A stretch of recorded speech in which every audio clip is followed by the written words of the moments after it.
Welcome to Get Rich Education. I'm your host, Keith Weinhold. It begins with honesty. I'm sorry, this is the end.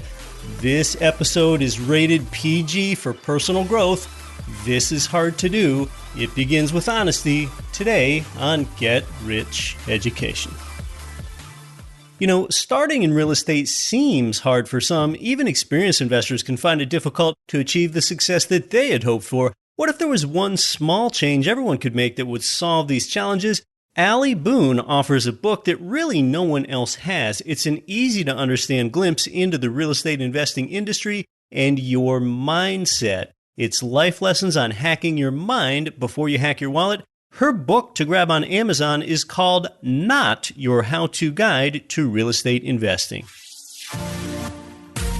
Most rental property investors choose either cash flow or home price appreciation, but one real estate market can give you both. Jacksonville, Florida, with 27% lower home prices than the national median, 1% higher gross rents, and Jacksonville has appreciated 34% more than other comparable cash flow markets over the last 30 years. Get positive cash flow today and appreciation for tomorrow. To invest for cash flow and growth in Jacksonville, go to cashflowandgrowth.com. You're listening to the show that has created more financial freedom than nearly any show in the world. This is Get Rich Education.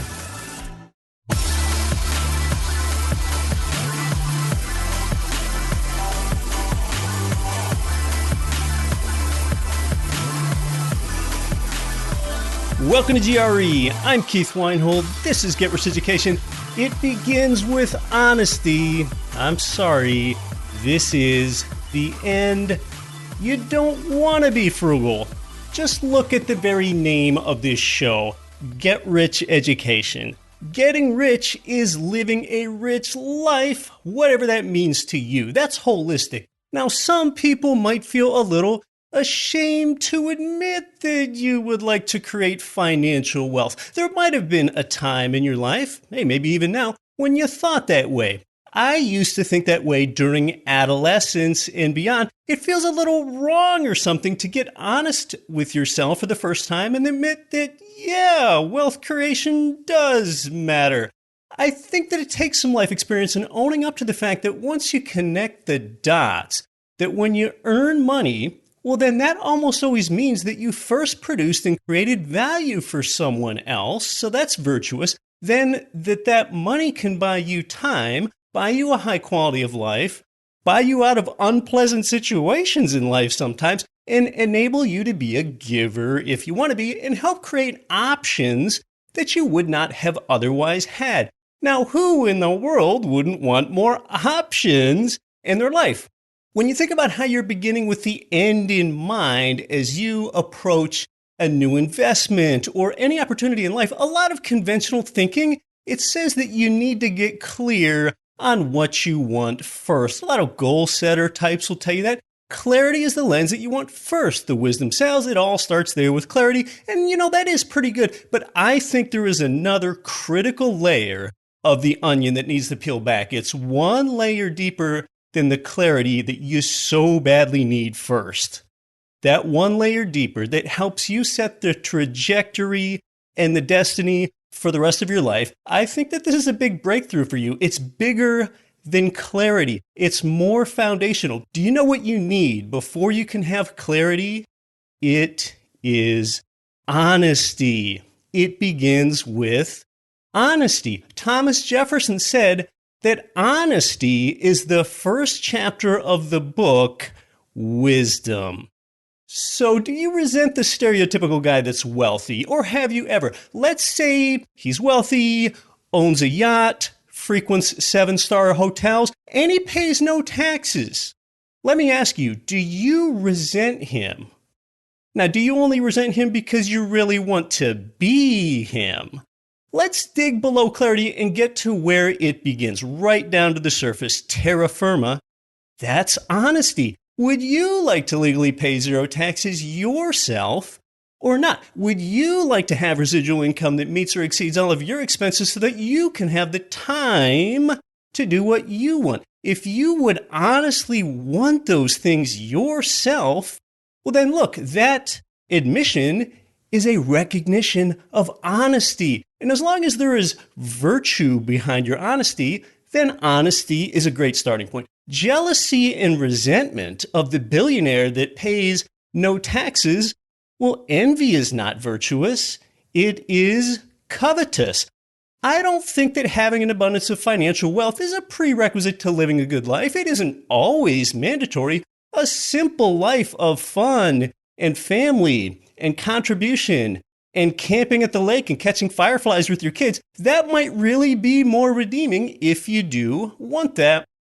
But I'll tell you what too, adding money on top of that situation right there is not going to make it any worse for you. It's really about making a gut check and being honest about what you want.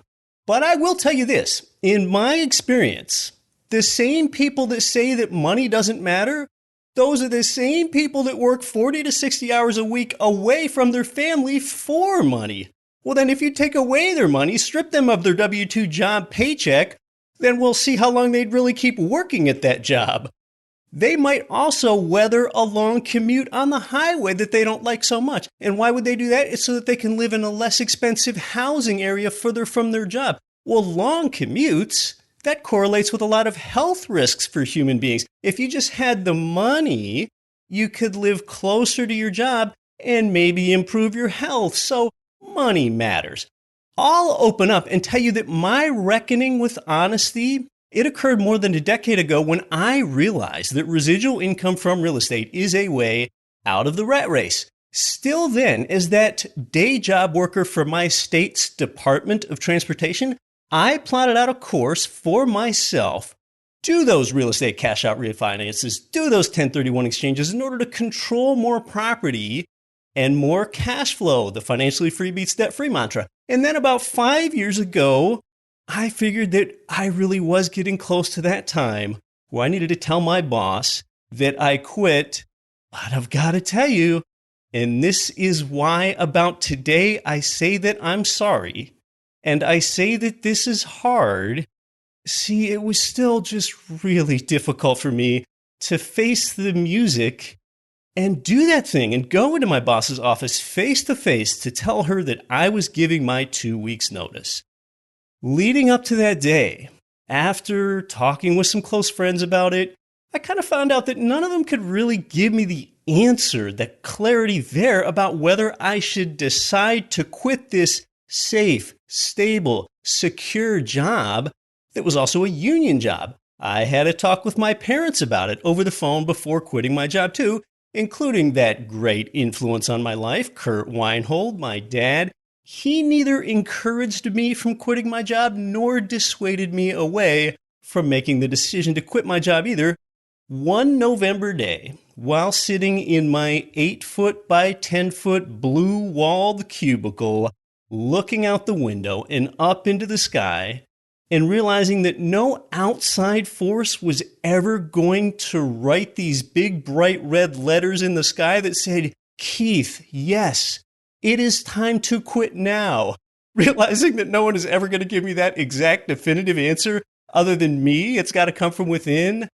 I got up from my swivel chair in that cubicle, made that difficult walk slowly down the hall, then over into Teresa's office, my boss, a super smart woman, and she knew I had entrepreneurial ambition, and I did do that most difficult thing by telling her that I am sorry, but I have to give my 2 weeks notice.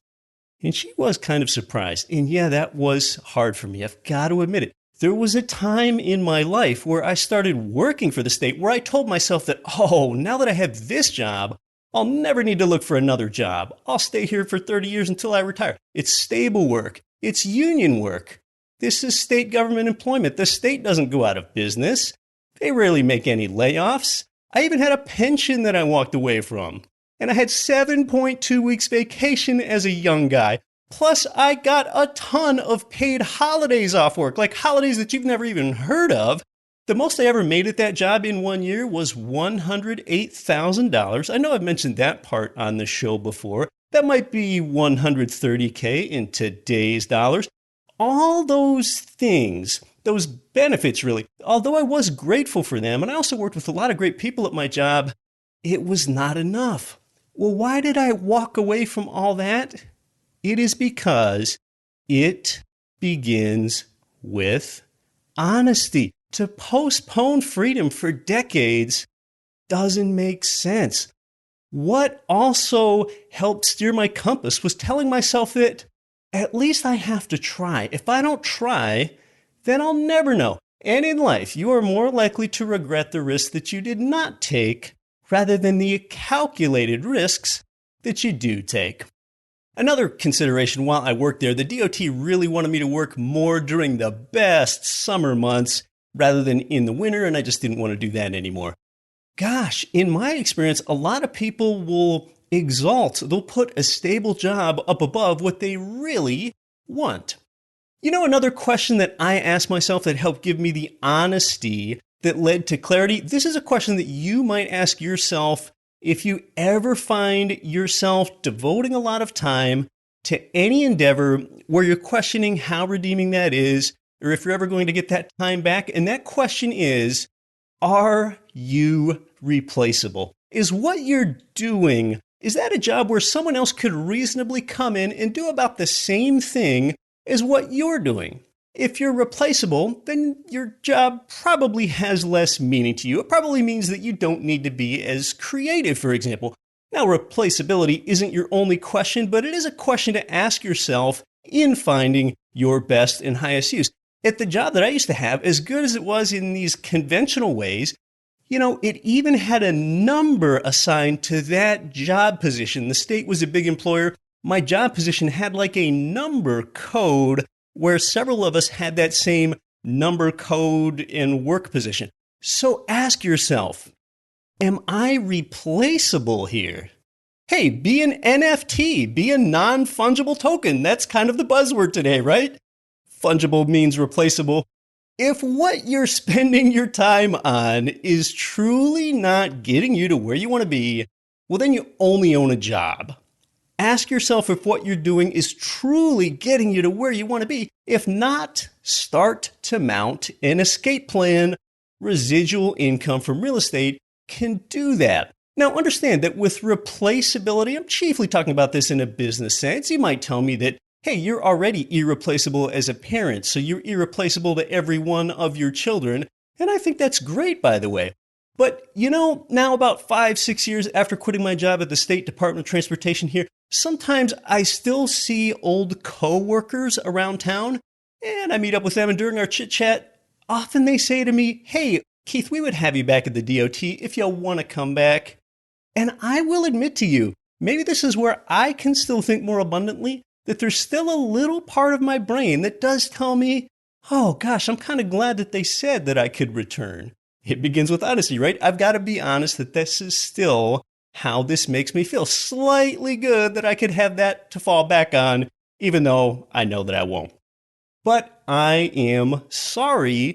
The reason that I say I'm sorry today is because it is still difficult to break these molds.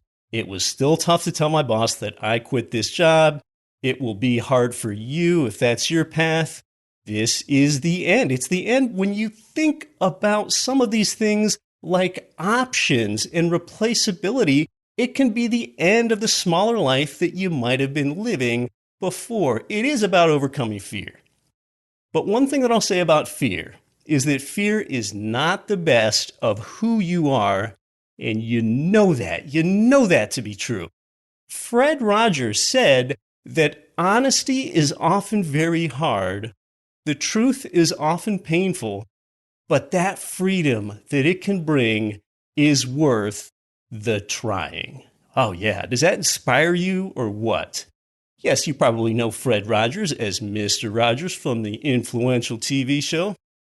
See, I think that in life, social convention makes it that at some point, you and me and everyone begin to wear this veneer, and pretty soon your peer group and coworkers, whatever, that veneer soaks further down into the mindset like it's the actual wood or whole substance of your thoughts.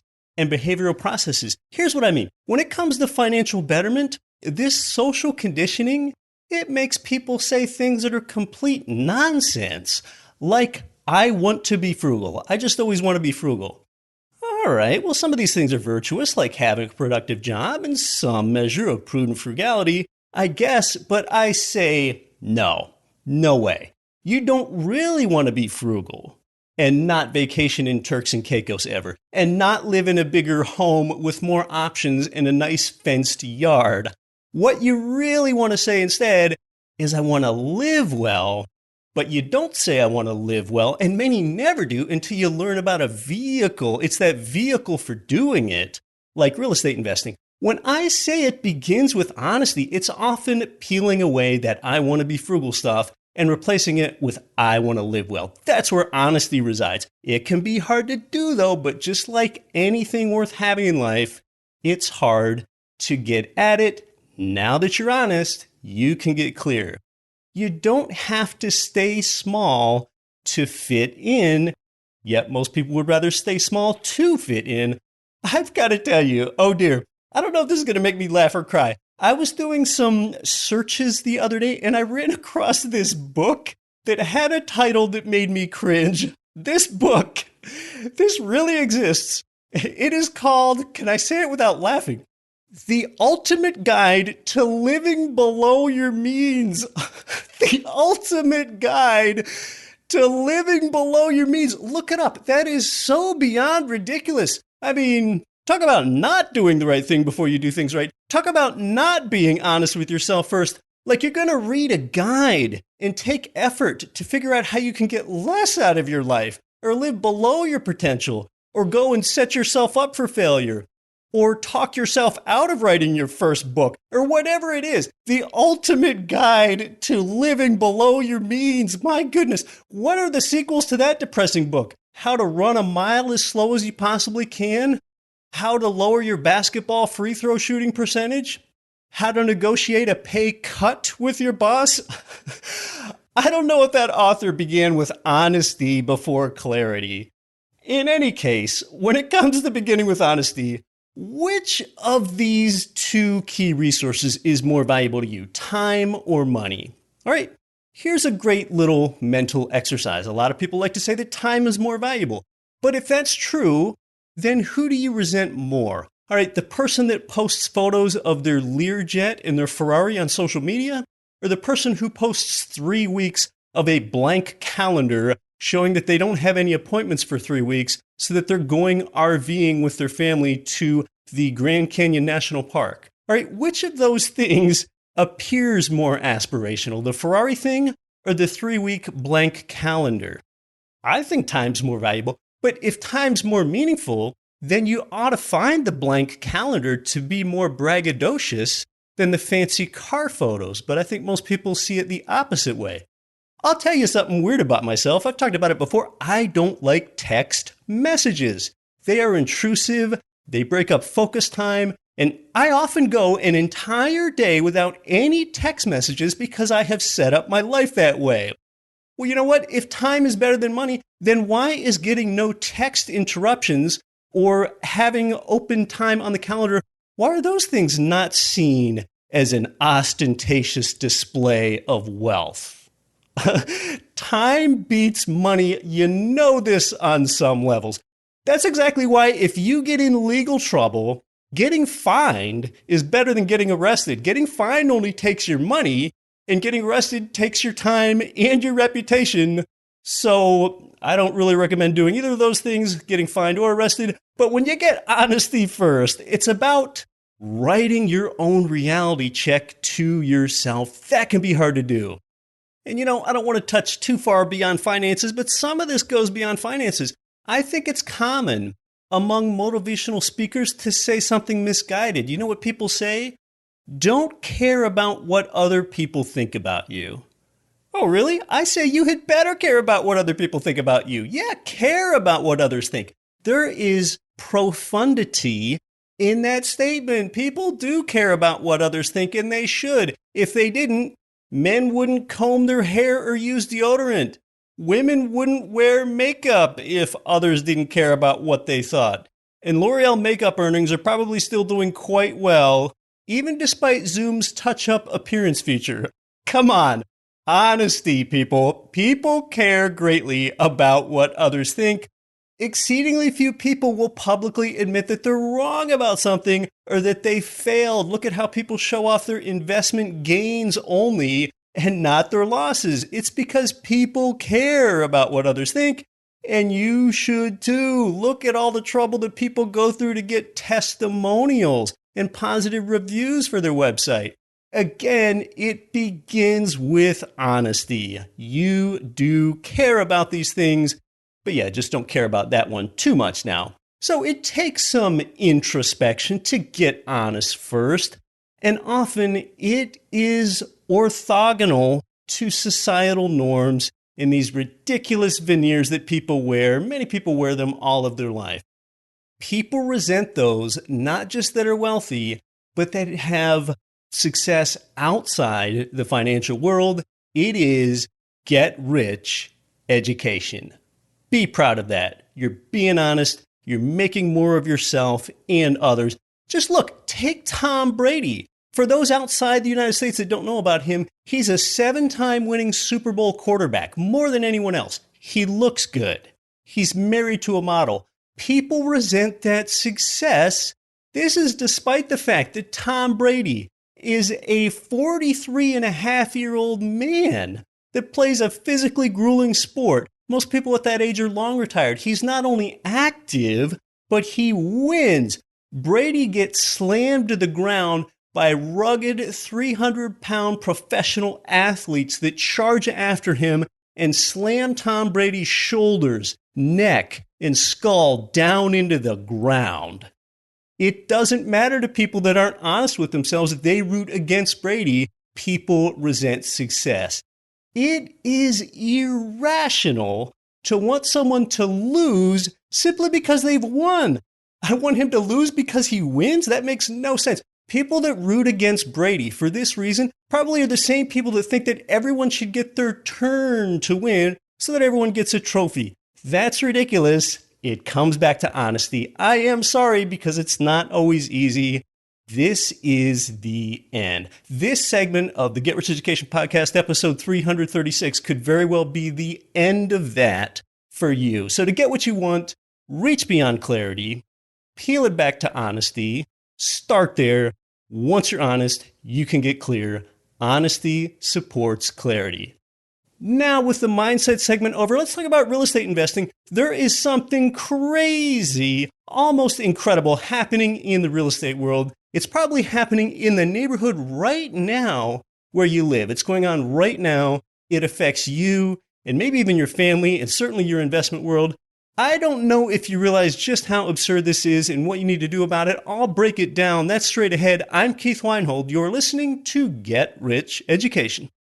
Hey, is your IRA in a real estate syndication? Yikes, a 37% UBIT tax could hit you, but you still have a chance to set up your EQRP and avoid this.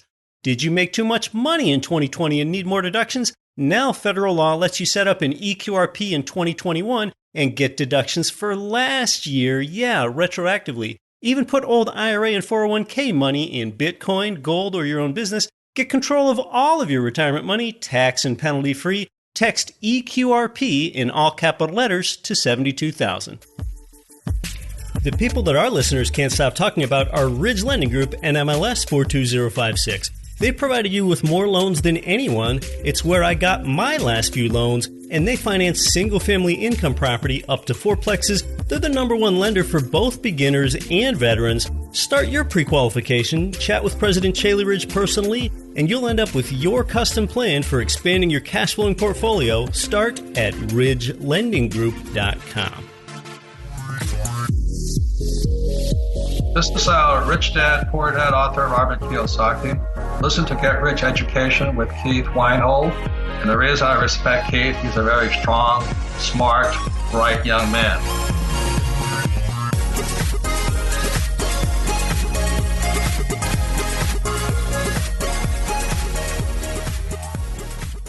You're listening to one of the longer running and most listened to shows on real estate investing, economics, and wealth mindset. I'm Keith Weinhold. This is Get Rich Education, here with you every single week since 2014 with about 3.5 million listener downloads now. This is also that show where you get to hear all your favorite financial heroes, including so many that we've hosted here over the years, like Robert Kiyosaki 3 times, whose voice you just heard there a moment ago, Grant Cardone, Jim Rogers, Jim Rickards, Richard Duncan, Kristen Tate, Chris Martinson, T. Harbecker, and so many more here with us. You can always listen to the back catalog of episodes by simply going to GetRichEducation.com, and you can use the search tool there to search their name or any other finance topic that interests you in order to get the abundant slant on it. Coming up on the show here in future weeks, there is so much happening that it's often difficult to decide only those most important things that are going to rise to the top and make it into the show here each week.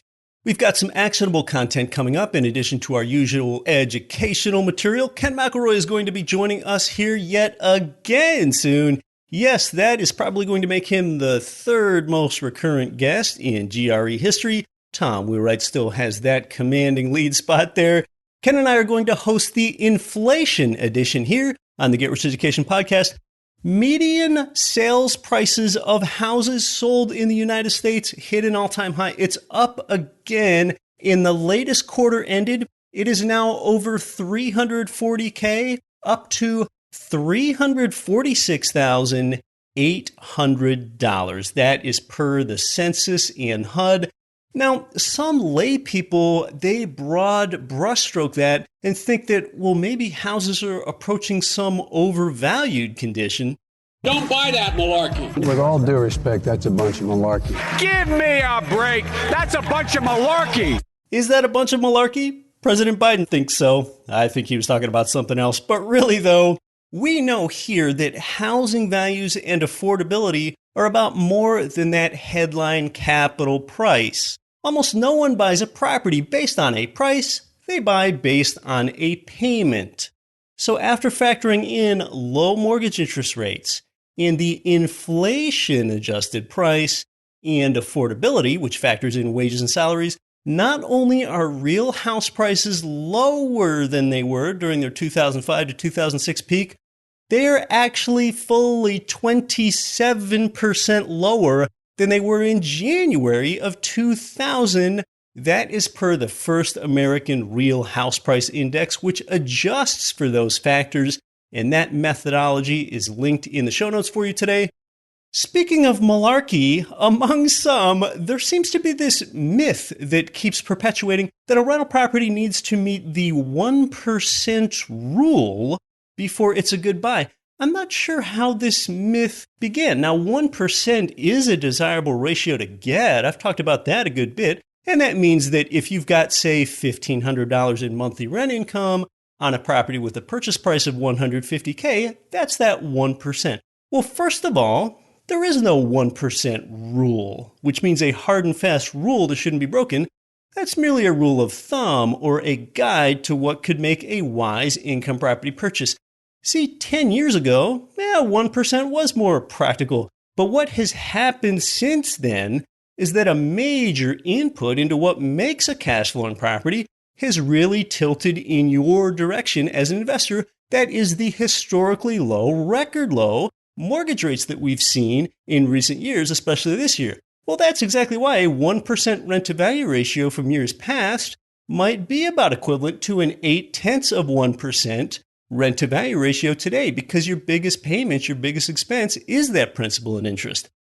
Also today, you've got more new construction income properties. Well, that means you're going to have lower maintenance costs, which is another thing that the RV ratio does not account for at all. So an RV ratio of about 0.8%, that still, of course, is not enough in itself. It is topical. It is superficial. As long as you like your market selection, the RV ratio is just the top line. It tells you that it's worth crunching more numbers on a property to get to the bottom line. And what numbers are we talking about? That is, of course, your projected monthly rent income minus your expenses. That's what should be a positive number. That's the bottom line. It's rent minus mortgage minus VIMTOM. VIMTOM is subtracting out your vacancy, insurance, maintenance, taxes, utilities, and management. This is a GRE principle here.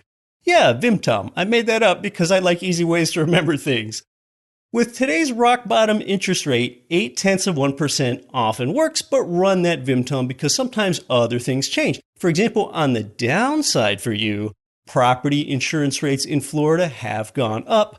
Overall, in the economy, things are really looking up now. I am starting to get pretty hopeful. I have seen fewer strong signs of hope than this right here. It's the fact that U.S. employers added 379,000 jobs last month. That was more than economists expected. But get this, the unemployment rate ticked down to 6.2% as a result. Yeah, that is the current unemployment rate. That is trending really close to normal. And hey, with more vaccinations, maybe you can soon start living like it's 2019 again. One of the craziest things happening in America is probably happening right now in your own neighborhood. In fact, I have never seen anything like this, nothing approaching this in all my life. Where have all the houses gone? I have some jaw-dropping info on a housing market that has almost gone missing. Where in the heck have all the houses gone? And this is all malarkey free too, and it does begin with honesty. The number of American homes currently for sale has now crashed to less than half of what it was in recent years. Now, going back 5 years, there were always between 1 million and 1.5 million homes for sale. Well, now it's down to an almost incomprehensibly low 468,000 homes for sale, under 500,000. And this isn't the supply of kumquats or something. This is something every human needs. Housing, this is not discretionary. And this is why open houses that realtors host, for example, are getting swamped. And that's also why there's more competition for the rental properties that you want.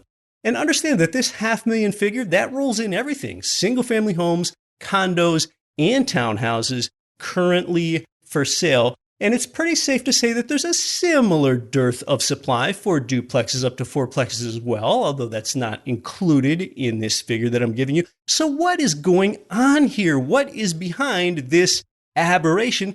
Well, this low supply has its roots before the current recession that we're in. Before this, we were already trending with lower supply. Freddie Mac told us even before this current recession, we were about 2.5 million housing units undersupplied.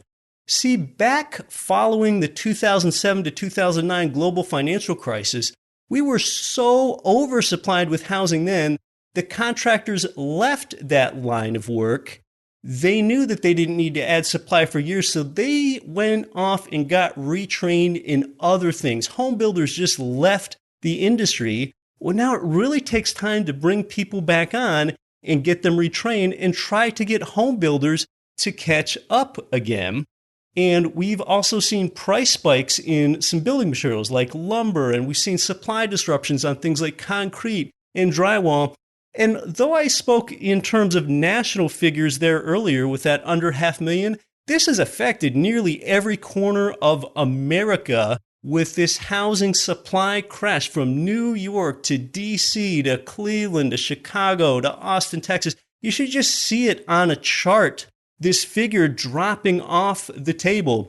Another reason people aren't putting their homes on the market is because of the health crisis. People don't feel comfortable with others walking through their house, so they just stay put.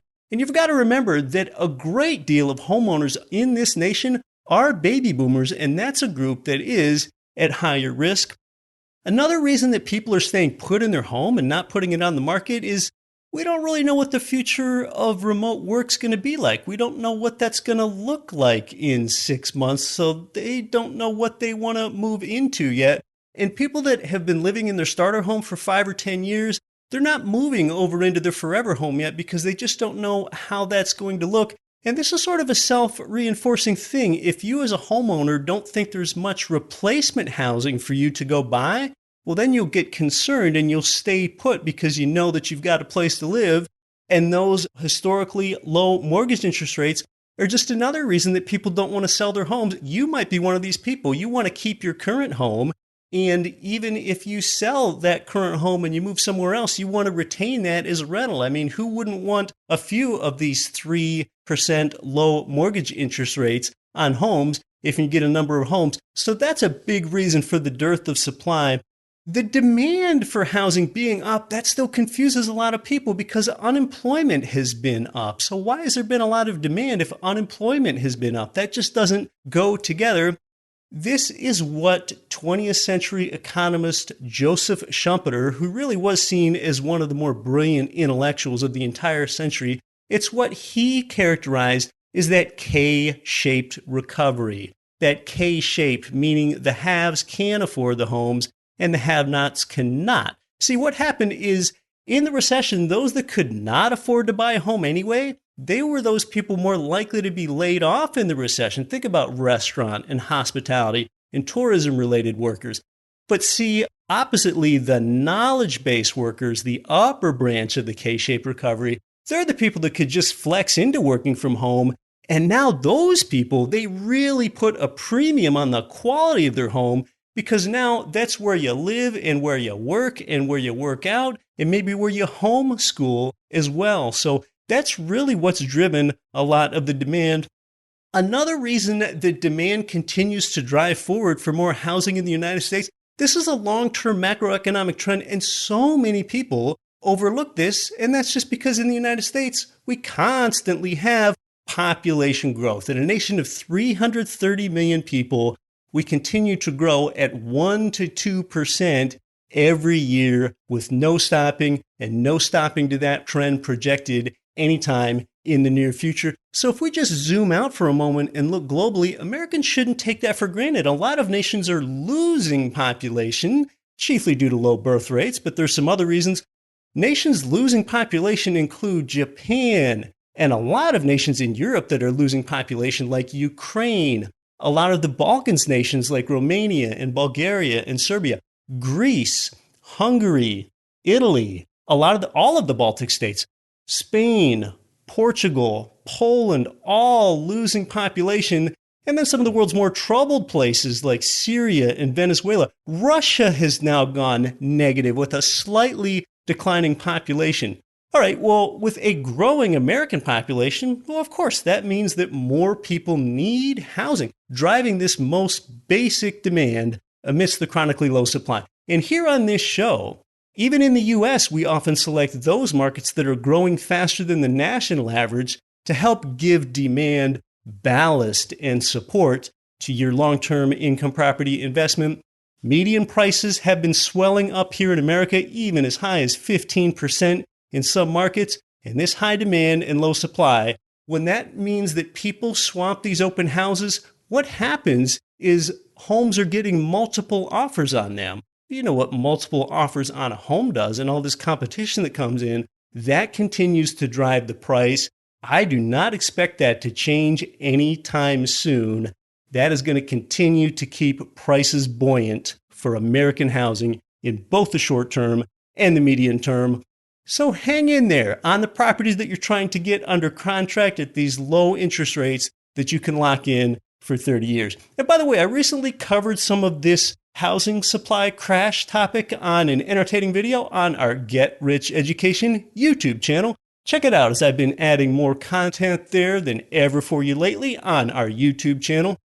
So let's look at some solutions for this historically low supply of housing, this supply crash. When forbearance ends, we've got nearly 2 million people in forbearance. That should help bring a little supply onto the market, but I don't think it's really going to do enough to give Americans the housing that they need. A lot of people are going to be able to get caught up on their payments because your bank is forced to just let you postpone your payments and make them down the road. Therefore, if you've got a 30-year loan and you miss 9 months of payments, effectively you might have a 30-year and 9-month-long loan term in a common arrangement. Another solution to eventually get us out of the supply crash, though it's going to take a while, is that when the health crisis abates, people are going to feel free about putting their home on the market and letting others walk into their home. Of course, new construction, when we eventually get that to catch up, no matter how long it takes, that will help us get out of the supply crunch. Now, if you're looking for sound income property in America's top growth markets and elsewhere, The thing to do is make sure that you are pre-approved for a mortgage. I like to use an income property mortgage specialist like Ridge Lending Group, but of course there are other options for you out there. And then you want to view available properties at greturnkey.com. Once you've gotten into a relationship with the provider, make an offer. And then after your offer is accepted, get that third-party inspection. Yes, even for new construction property, I suggest that you do that. That's cheap insurance for you. Then you get your property appraisal. Your lender orders that for you. They make it easy. Then you sign a management agreement if you want to use professional management. That's something that I like to do, but there are personal preferences there. Then you've got your property closing, and then the good part, you own the property and collect the rent from it. If you're serious about locking up more properties at these historically low rates, get started at our sister website. That is at greturnkey.com. Until next week, when I'll be back to help you build durable wealth for yourself, I'm your host, Keith Weinhold. Don't quit your daydream. Nothing on this show should be considered specific, personal, or professional advice. Please consult an appropriate tax, legal, real estate, financial, or business professional for individualized advice. Opinions of guests are their own. Information is not guaranteed. All investment strategies have the potential for profit or loss. The host is operating on behalf of Get Rich Education, LLC exclusively.